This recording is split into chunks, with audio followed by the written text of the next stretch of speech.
ராஜாதிராஜன் இயேசு மகாராஜன் என்றென்றும் வாழ்கின்றவர். வானமும் பூமியும் சமுத்திரம் யாவையும் உண்டாக்கினவர் அவரே. ராஜாதிராஜன் இயேசு மகாராஜன் என்றென்றும் வாழ்கின்றவர்.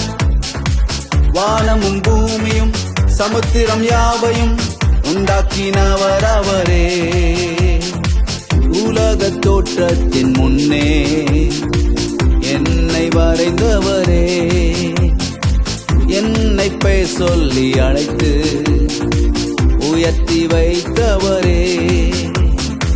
உலக தோற்றத்தின் முன்னே என்னை வரைந்தவரே. என்னை பெயர் சொல்லி அழைத்து உயர்த்தி வைத்தவரே. உம்மை போற்றுவேன், உம்மை வணங்குவேன்,